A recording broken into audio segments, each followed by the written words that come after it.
was collapsing around him. Zhang Yiming was the CEO of ByteDance, the Chinese company that owns TikTok.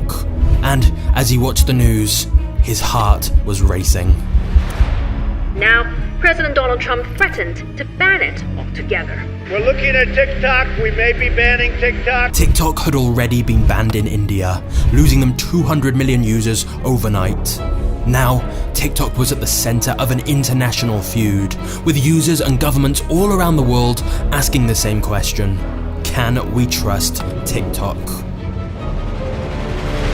Zhang was simultaneously being called a spy by the Americans and a traitor by the Chinese, and other accusations were flying round from all directions. TikTok is a data collection service thinly veiled as a social network. It's secretly loaded with surveillance software for the Chinese government, the most addictive social media app of all time. They're discriminating against the disabled. It's essentially malware that's targeting children. TikTok is a magnet for predators. Wait, take a breath. Zhang switched off the news and reminded himself that despite all of the negative media attention that TikTok was getting, business was going incredibly well. If you added up the combined revenue of Twitter, Zoom, Dropbox, Lyft, Snapchat, Shopify, Airbnb, Stripe, Groupon, and Spotify all together, it still wouldn't be as high as the revenue of ByteDance. The company's biggest product by far is TikTok, which in less than 4 years has passed 3 billion global downloads. But ByteDance are now working on several other apps that perhaps have even bigger potential. They already make more money than Netflix, have around double the employees of Facebook, and are expanding worldwide at an unprecedented speed. And yet, how much do you really know about ByteDance? Sure, you've seen TikTok promoted everywhere and possibly use it yourself, but did you ever stop to think how this simple Chinese video app suddenly took over the world? You see, if you're like me and had dismissed TikTok as just a cringy app for kids lip syncing and dancing, you're wrong. In less than a decade, ByteDance have gone from a 4-bedroom apartment in China where the electricity kept cutting out to becoming a global empire that is shaping not just social media, but technology, politics, and much, much more. The inside story of how it happened is incredibly inspiring and fascinating. But make no mistake, America's tech giants are terrified of ByteDance. And the real question is, should you be terrified too?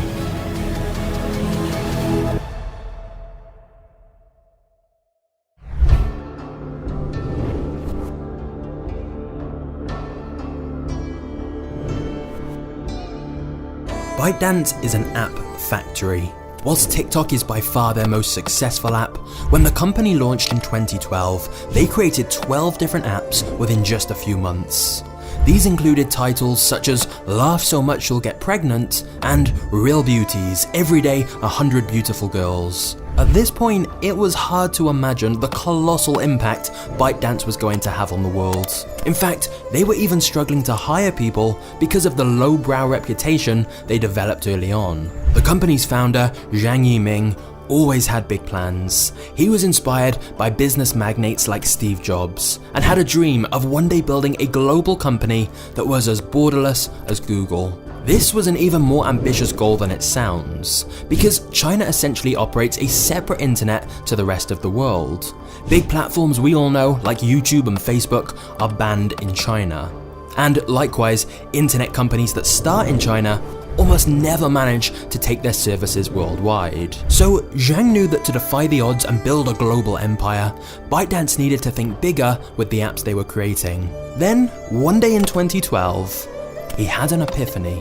While sat on a train, he noticed the decline in people reading newspapers and the sharp increase in phone usage, and deduced that we would soon get all our information from phones. But most importantly, he also realized that getting information from our phones meant we didn't have to rely on people to select the information for us. Through a combination of AI, big data, and machine learning, it would be possible to personalize the information to each individual and show them the content they personally are most interested in. And thus, ByteDance's next app was born, Toutiao, which translates as headlines. A news app with a powerful recommendation algorithm that provided a feed of news stories tailored to each user. Zhang said, "We want to become the information platform that understands you best. Uber matches people to cars, we match people to information." The idea was simple, but at the time, quite revolutionary.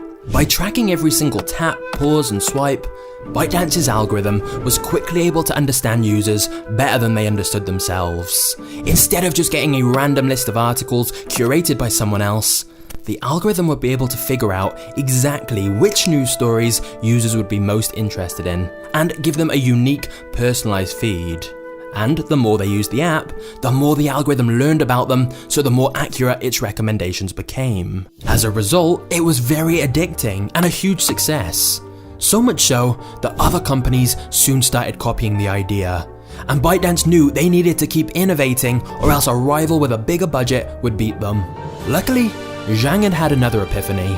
And this one wasn't just going to change the company, it was going to change the world.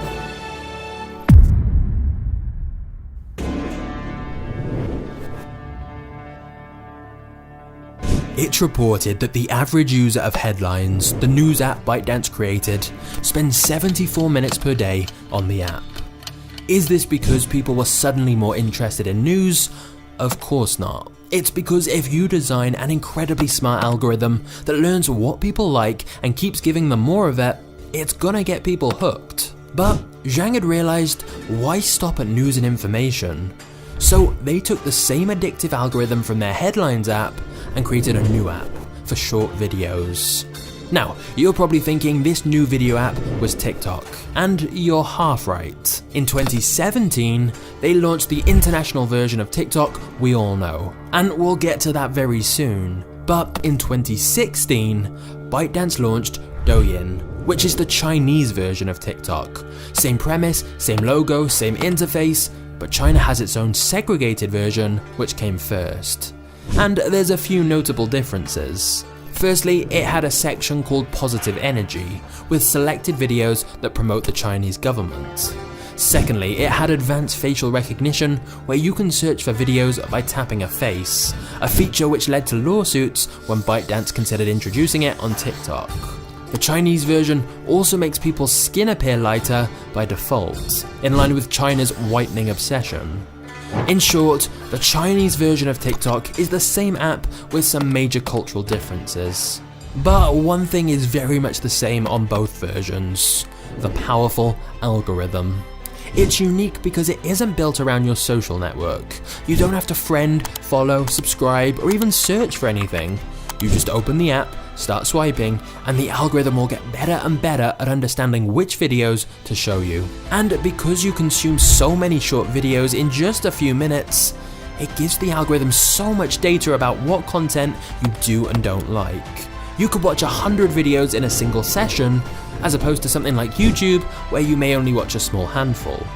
And since you're not reliant on your social circle for content, you'll never run out of interesting videos to watch. You're just one flick away from something totally random and new. Psychologists have found parallels between this and the effect of playing a slot machine in a casino.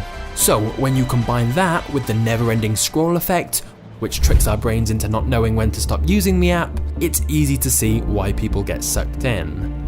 ByteDance even added a feature where when you press the back button, it shows you a new video.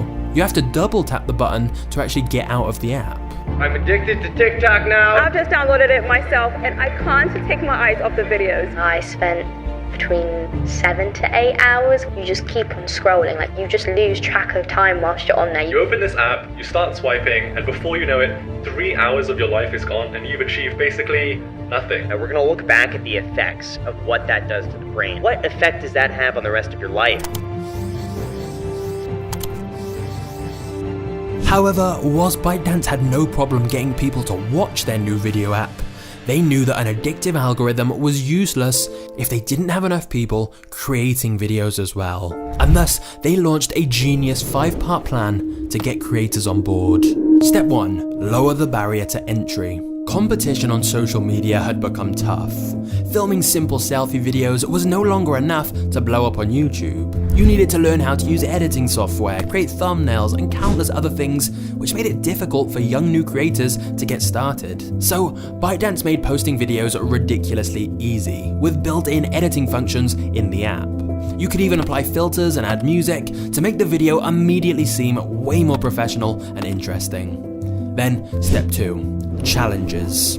If you remember the viral Ice Bucket Challenge in 2014, well, so did ByteDance. They realized that if they created challenges within the app that were easy for people to replicate, like a certain dance, it meant people didn't even have to think about original creative content. They could join in by just doing the challenge. Which then leads to step 3, give them a taste of fame. If you look on any social media forums, you'll find plenty of people complaining about how hard it is to beat the algorithm with YouTube, Facebook, and Instagram. And in stark contrast, you'll find plenty of people raving about how easily their TikTok videos blew up. I literally gained like 1 million followers in about the space of like 6 weeks. Basically, ByteDance realized that by sharing the love around a lot of creators, they'd attract way more people wanting to make videos for the app. It was like a new gold rush for everyone who had got in late on other social media. You could join TikTok and on your first video rack up millions of views. And by giving creators a dose of fame and a hit of dopamine, it encouraged them to recruit more people to the app by telling their audience to come and follow them on TikTok. If you follow Gary Vee, you'll probably be very familiar with this. TikTok. But then ByteDance started to notice a bit of a problem. Making the barrier of entry so low meant they got an equally low quality of content. They had plenty of people posting videos, but a lot of it was just kids lip syncing or dancing to songs. So then came step 4 of the plan, bribe the top talent. ByteDance messaged creative influencers with big followings on other platforms and offered to pay them to come and post on their app. They also reportedly went to art schools to find good-looking creative students and promised to make them famous. Once they'd attracted some higher quality content, they manipulated the algorithm to make sure it got a lot of views to try and improve people's perceptions of how good the content on the app was. And then finally, step 5, nurture relationships. They assigned the top creators account managers who would sometimes even help them with school assignments and relationship issues to make sure the users were able to create lots of content. And thus, ByteDance had done it. Using this strategy in China, Douyin went viral. Of course, plenty of other Chinese companies had tried to copy them.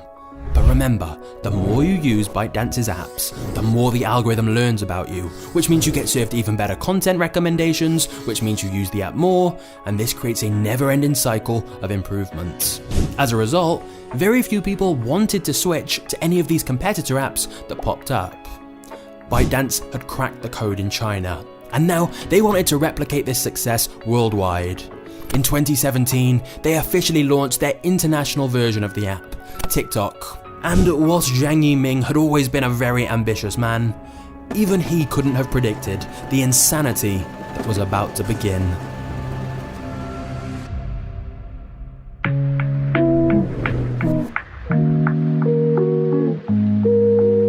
Quick quiz for you. You're a company with an app that's incredibly popular in China, but now you want to compete worldwide against the biggest tech giants. Do you A. poach lots of the top employees from rivals like Facebook and YouTube by offering them higher wages?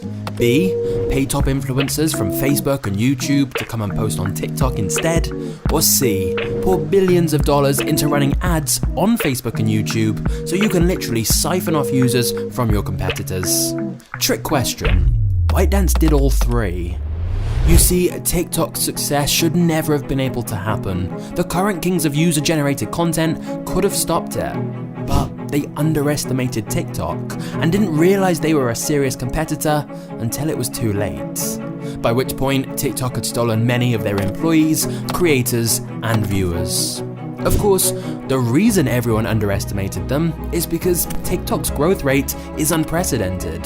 They went from nowhere to everywhere insanely quickly. So how did they do it?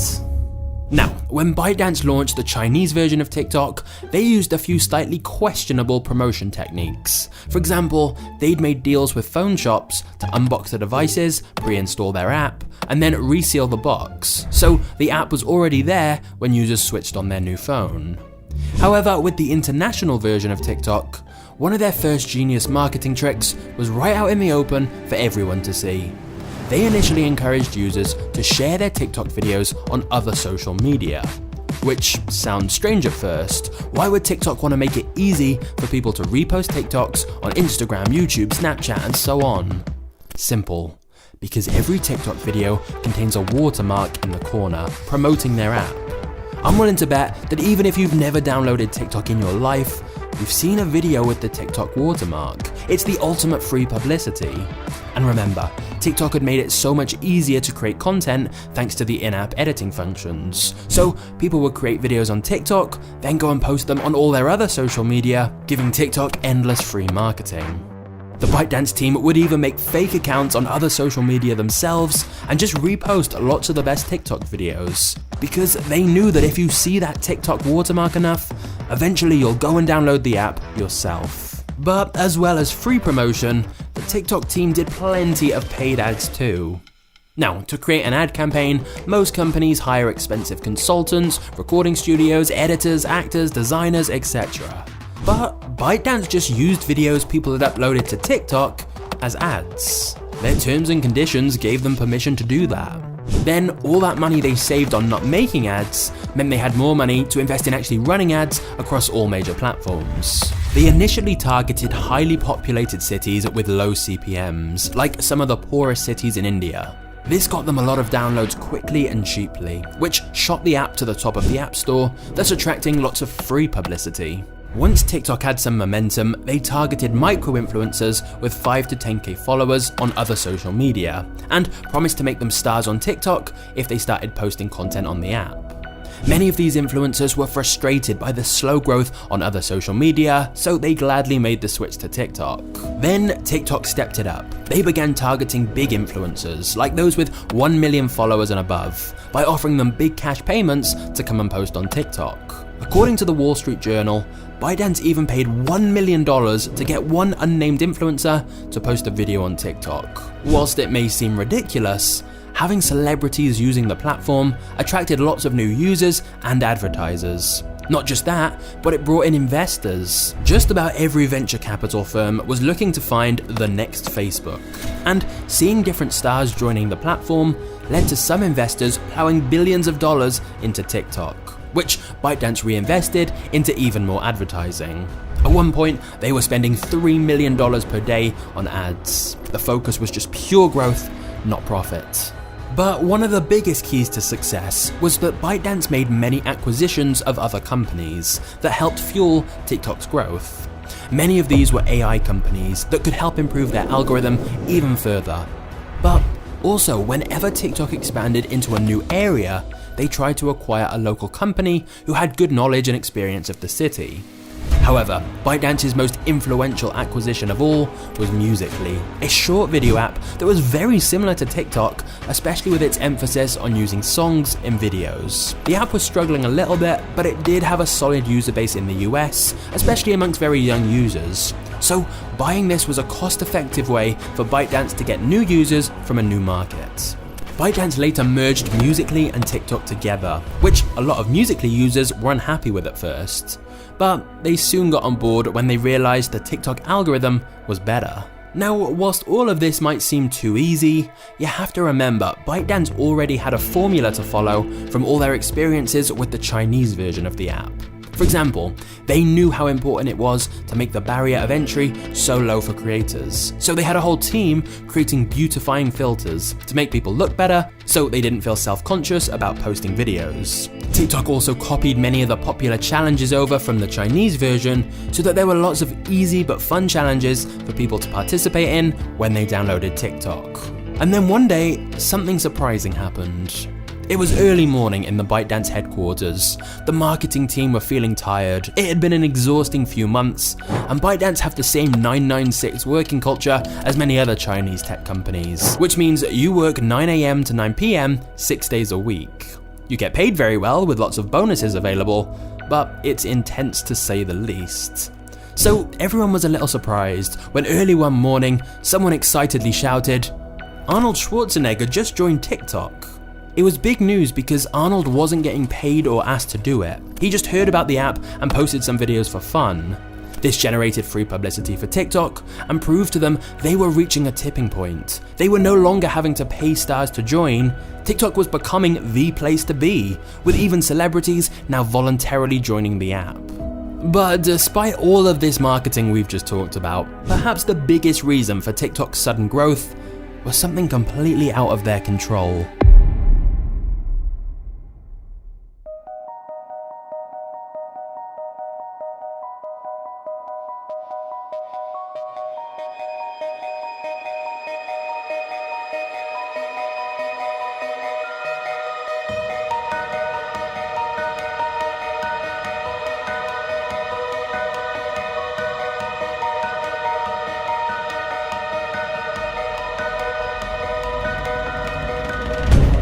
Locked at home with not much else to do, TikTok became the go-to app. Kids even got their parents using it and doing challenges together. TikTok's growth had already been explosive, but the pandemic just added fuel to the fire. It's reported that during lockdowns, the average TikTok user opened the app 8 different times every day. Suddenly, TikTok was on a faster growth trajectory than YouTube, and ByteDance's international expansion had gone unimaginably well. But here's the thing. During TikTok's rapid global expansion, multiple issues had been bubbling under the surface. And in the blink of an eye, all of their hard work was about to come crashing down.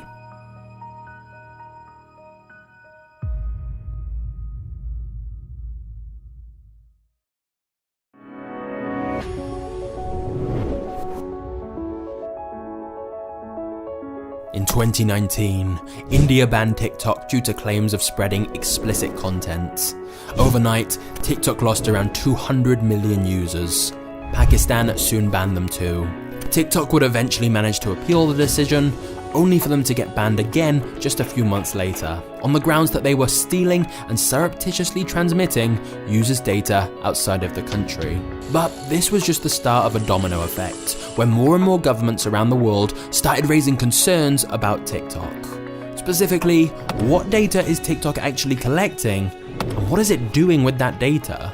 Everyone had their own theories on this. A popular Reddit post claimed to have reverse engineered the app and stated it was essentially a data collection service that's thinly veiled as a social network. An iOS update also meant that users would be alerted when an app accesses their clipboard. Soon, videos emerged of TikTok reading almost every bit of info that was copied on someone's device, even if they weren't using the app.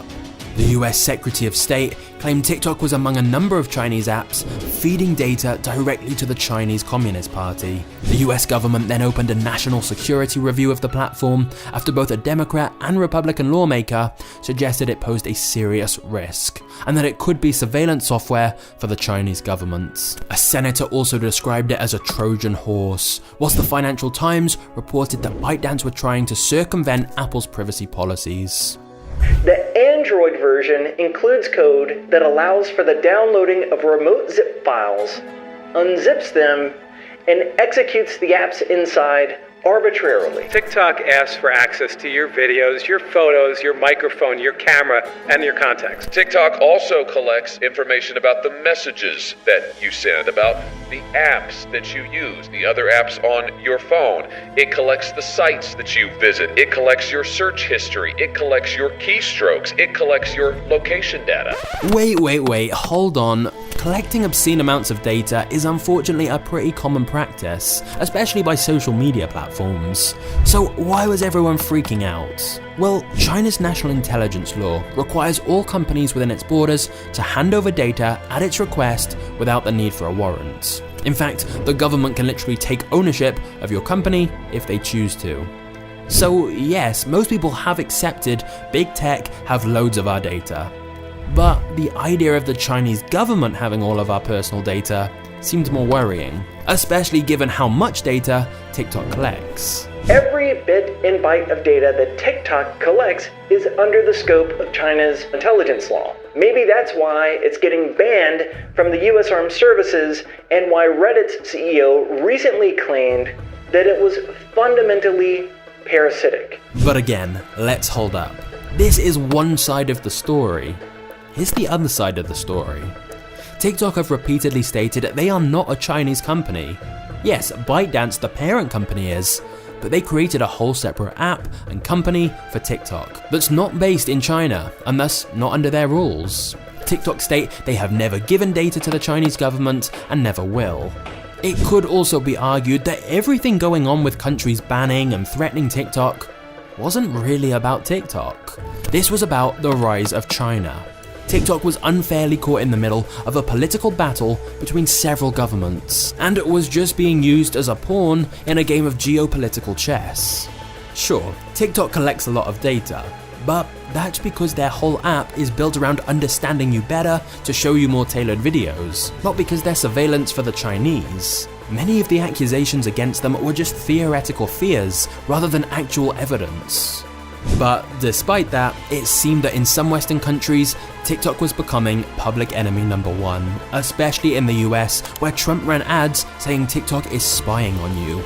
And then The U.S. will ban these apps within 45 days unless they are taken over by an American company. Of course, we know that Microsoft is currently in talks to buy some of TikTok's operations in countries like the U.S., Canada, Australia, and New Zealand. In this executive order, Trump cited some of the things we already know that U.S. officials are worried about when it comes to these apps, things like national security concerns, how they collect data. TikTok were told they had to find a US buyer or else they'd be shut down.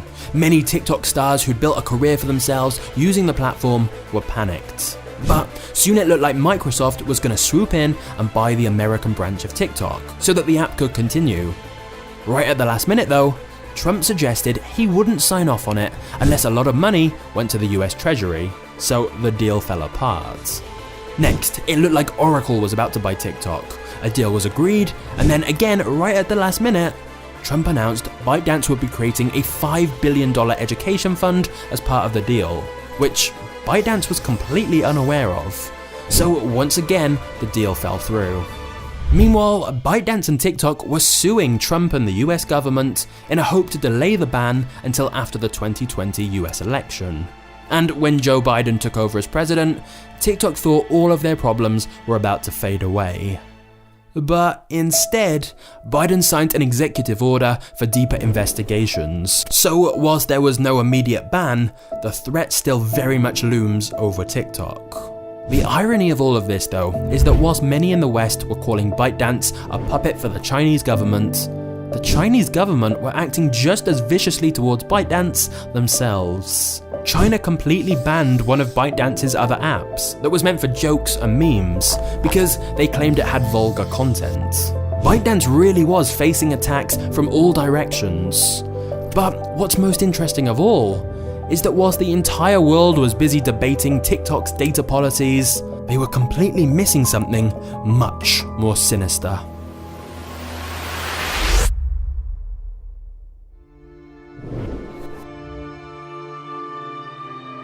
Okay, has anyone else noticed that your For You page has been a little too accurate lately? It hasn't been things that I'll Google or I talk about. It's been thoughts. An algorithm designed to give people more of what they want sounds great in theory, until you really stop to think about it.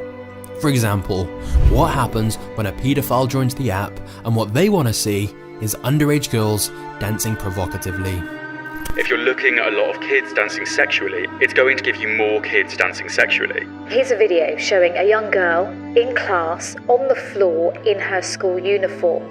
It's attracted hundreds of comments, mainly from much older men. A lot of the accounts he follows were mostly young girls. I saw that there was one as young as 7 there. Now, it's worth acknowledging TikTok are not alone in these issues. YouTube had a predator scandal of its own due to its recommendation algorithm, where old men would be watching clips of young children on YouTube, so the algorithm recommends them more of that content. Worse still, they would link each other to certain videos and timestamps in the comments, which led to YouTube having to disable all comments on kids' videos. But with TikTok, the problems were exacerbated further by the fact you can privately message users, plus the fact that around 1 in 4 users of TikTok are believed to be under 17. On a related note, TikTok have already paid millions of dollars to authorities for knowingly collecting private info about children without parental consent. They also had to pay out many more millions when some data got leaked, including private details about children as young as 6 years old. TikTok's predator problem is merely one example of how their powerful algorithm can send people, often young kids, down incredibly dark rabbit holes. A second example is how easily kids can be exposed to disturbing videos. For example, this reporter set up a brand new TikTok account pretending to be a 13-year-old. She didn't like or follow anything, and yet before long, the app showed me this clip of a confrontation in the street. I lingered on the video but didn't press like. Before long, I was being fed a stream of videos of people screaming profanities, a violent assault, and a young man lying bloodied in the street. And TikTok thinks I'm 13. A third example of a dangerous rabbit hole is depressive content. If the algorithm realizes that what you engage with most is sad videos, your feed will become increasingly dark and depressing. In fact, one report found that within just half an hour, 93% of videos you get shown will be depression related, if those are the type of videos you engage with most. In TikTok's defense, the algorithm is simply trying to give the user the content it engages with the most, that keeps them on the platform the longest. It's not deliberately doing anything bad. But if you're already depressed, you probably would linger on the sad videos, which means you'll get sadder and sadder content. Your feed will be filled with the bleakest and darkest corners of TikTok, a lot of which is totally unmoderated, including videos encouraging suicide. Even within popular viral TikToks, there have been multiple challenges promoting something dangerous. Stupid TikTok Benadryl overdose challenge. Somebody's died from this already. Another example is the promotion of completely unsafe products. One girl who struggled with an eating disorder found that her feed was filled with videos advertising unregulated weight loss pills and harmful crash diets. When she made a video calling TikTok out for allowing this content, her post got deleted. Because I said this app is promoting eating disorders. Which brings us to yet another issue some people have with TikTok: censorship. Moderators on TikTok were told to restrict or shadow ban videos from users who appeared ugly, poor, or disabled. For example, their moderation guidelines said to restrict content from people who were chubby, having Down syndrome, or simply posting in a poor or dilapidated location. A spokesperson later said this was to try and prevent cyberbullying. Although others have argued that TikTok was simply trying to get content on their platform they felt was more desirable. The people behind the algorithm have godlike powers when it comes to controlling what TikTok's billions of users actually get to see. Another example of TikTok controlling the type of content on its platform came when The Guardian uncovered that TikTok was restricting content relating to the independence of Tibet and Taiwan, along with subjects like the Tiananmen Square protests. In other words, TikTok censors videos that they know won't please the Chinese government. Some say this is to try and advance China's foreign policy aims. But the most likely reality is ByteDance simply don't want to annoy the Chinese government any further after they already banned one of their popular apps.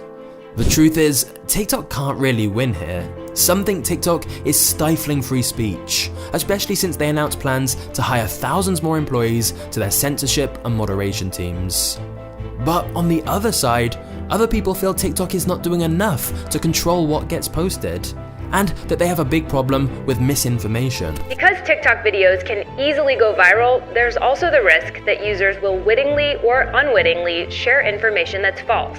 And once it spreads, it can be really difficult to stop. Some people are also concerned how much hate speech goes undetected on TikTok.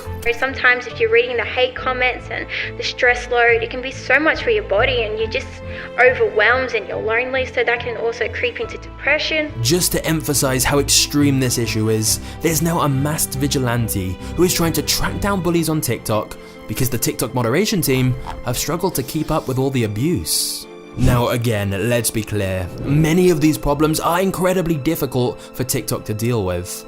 And they certainly do seem to be trying. And it should also be acknowledged that the vast majority of users don't have problems like this. But that's the most worrying part.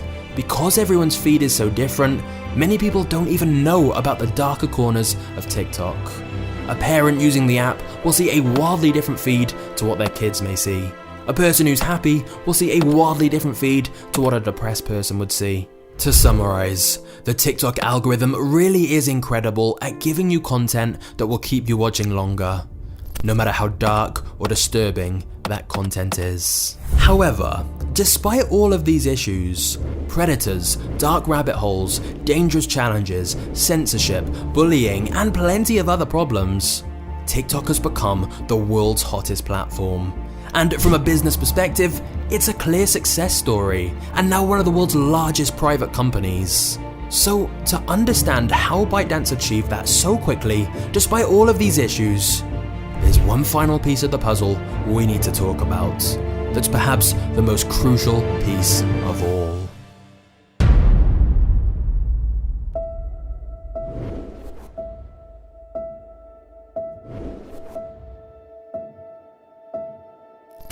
Vine, an app that only allowed videos up to 6 seconds long, was created in 2012, the same year that ByteDance started. Vine got acquired by Twitter before it even officially launched, and when the app went live in 2013, they rapidly built up an active user base. Considering this was several years before ByteDance would create TikTok, Vine looked perfectly positioned to dominate the short video market. But by 2015, Vine had a big problem. All their top creators were becoming increasingly frustrated, since Vine offered no way to monetize their content. The top creators felt they'd helped make Vine a success, and the Vine team was basically ignoring them. So the creators started posting Vines to direct people to their other social media instead. Concerned, the Vine team agreed to a meeting with 18 of the top creators and heard their demands. The creators wanted to be paid $1.2 million a year to post 3 Vines a week.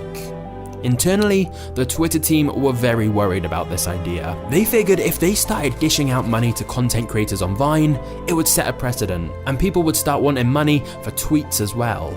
But they knew losing all of their biggest content creators would look terrible, so they were considering it. Until they realized that the top Vine stars didn't want $1.2 million to split between them, they wanted $1.2 million each. And considering Vine was making a loss at this point, it just wasn't possible. So the top stars of the platform left, Vine continued to struggle for money, and by 2017, the app was officially dead.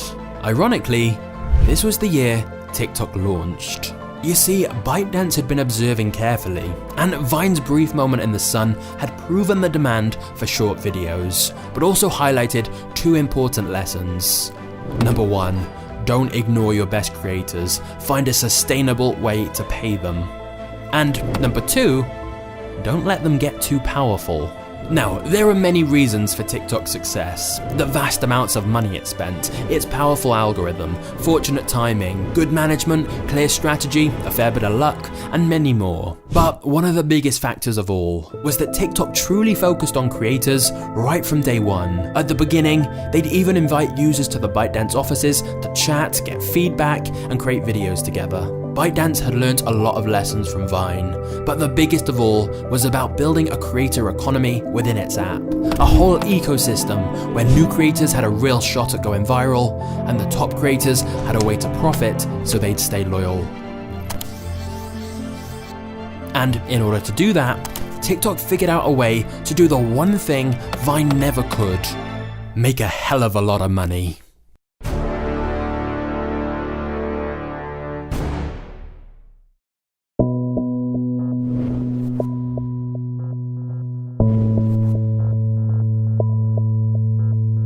Eventually, the big tech giants realized TikTok posed a serious threat to them, which is why just about every social media app launched a service that was essentially a TikTok clone. Instagram launched Reels, Facebook launched Lasso, Snapchat launched Spotlight, YouTube launched Shorts, and so on. In fact, Instagram even announced they're no longer a photo sharing app, with many articles pointing out they're trying to become TikTok.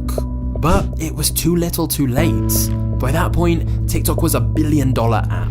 Firstly, TikTok obviously monetized with ads in the video feed. But because the videos were longer than Vines, it was much easier to attract advertisers, especially because the ads look very similar to normal videos. There's just a tiny yellow ad sticker in the corner. So this means brands can make their ads look like user-generated content and get much higher engagement, as often people don't even realize they're watching an ad. TikTok can also charge higher amounts to advertisers because they have so much data about what each person likes, so the ads can be very targeted. Secondly, TikTok created a built-in creator marketplace, connecting businesses and creators together so they could make brand deals. And this was the ultimate win-win-win. For creators, it gave them an easy and direct way to make money within the app. For advertisers, it allowed them to easily find relevant creators for their brand, view their profile stats, and make a secure payment without risk of getting scammed. And finally for TikTok, it not only made their app more appealing, but also meant they could keep tabs on exactly what deals were being made and take a share of the revenue for themselves.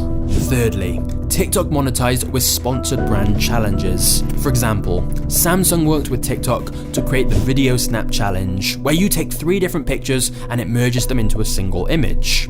The catch is, this feature is only available on Samsung Galaxy S21 phones. So basically, TikTok have found ways to blur the lines between what's content and what's an advertisement, which means they can charge brands a lot more money. But interestingly, if we look at the Chinese version of TikTok, we can see that ByteDance have plenty more monetization tricks up their sleeve that they soon might be bringing over to TikTok. For example, tipping via live streams is a much more common thing there. There's also a feature where any user can pay to boost their post visibility to a certain audience. But most notably of all is how ByteDance is planning on disrupting e-commerce. Yep, ByteDance is not just taking on social media giants, now they're taking on Amazon. Here's how it works. Let's say you're browsing TikTok and you see a video with some cherries in it, and they look delicious. Well, TikTok will show you a pop-up with a button to buy cherries. Your payment card and address will already be registered, so you won't even need to leave the app to buy them. Of course, this shopping feature can work with anything, since TikTok's AI can tell exactly what's being shown in a video, and show you a related item that you can buy. Essentially, they want to blur the lines between content and shopping. And it's easy to see how this can lead to a lot of impulse purchases, since you won't need to go actively looking for things to buy. The Chinese version of TikTok reported they had nearly $30 million worth of sales using this feature on a single day in December 2018. The feature is very popular in China already and will likely become much more widely used on TikTok as well, especially because ByteDance have already entered into partnerships with big companies like Walmart and L'Oreal. But it goes further. They're even experimenting with features like food delivery within the app, proving there is endless potential ways to monetize the billions of users TikTok now has. And thus, ByteDance's focus on building a lucrative business rather than just a popular app is what separates it from Vine and many other short-form video apps that were similar but never made it. So whilst many people seem to think of TikTok as just another Vine, a fad that will come and go, TikTok is already far more successful than Vine could have ever even dreamed of. In fact, I would like to put forward to you an entirely different opinion. This is just the beginning of TikTok, and I'd like to tell you a short story to prove it. Before we get to the final chapter of the TikTok story, which is honestly the most important of all, I have 2 things to share with you. Firstly, congratulations on making it this far in the video. In this current TikTok era, our attention spans seem to be at an all-time low, so watching 40 minutes of a single video is rare. But if you're like me and you enjoy more in-depth, longer-form stories like this, feel free to turn on notifications for this channel, as I'll be posting more mini-movies like this very soon. Secondly, I know from the comments many of you are interested in making YouTube your full-time income. But I also know that starting with YouTube can be incredibly difficult and overwhelming. So that's why I created the YouTube Business Blueprint, which gives you my exact strategies for making content like this, rapidly growing your channel, setting up multiple revenue streams, and if you want, scaling it like a business, so you can have a team working for you. It's basically an all-in-one system with everything you need, and everything I wish I'd had much earlier. So, if you want to get paid to make videos on whatever topics you find interesting, check out the first link in the description. Because for a limited time, if you buy the course, you'll also get a free 1-hour strategy call with me, so we can work on your channel or business together. So pause the video now and check out the link below. Then let's get back to the story.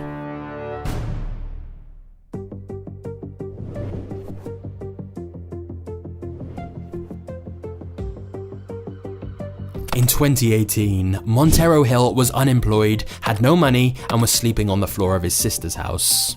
He dropped out of college to pursue his dream of becoming a famous rap artist, and it was going terribly.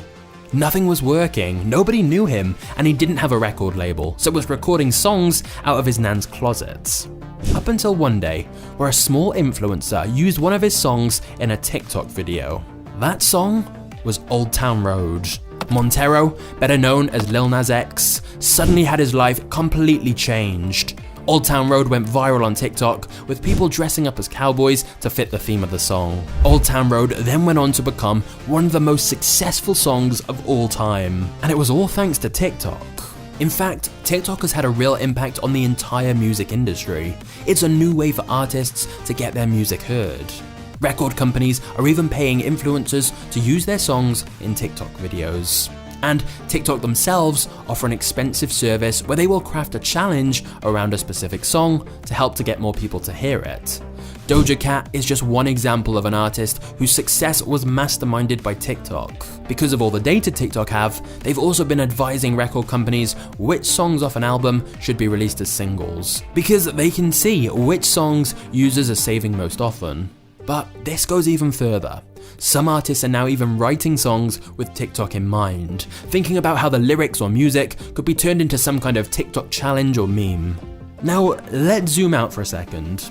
This story about the music industry highlights two things. Number one, TikTok provides an opportunity for content creators of all kinds to get more visibility than they normally would on other platforms. In fact, there's countless jobs and careers TikTok is helping, and many lives it's transforming. Not to mention the billions of active users who are entertained by TikTok every day. So whilst it's easy for us to look at the dark side of TikTok, there are also countless people who have been very positively impacted by the app. You can post one video and instantly, overnight, be viral. It's given an insane and kind of unexpected opportunity to a lot of young people to kind of express their opinions. But the second thing this music example reveals is that ByteDance have much bigger plans than just being a content platform. They want to disrupt everything. Short videos is just the start.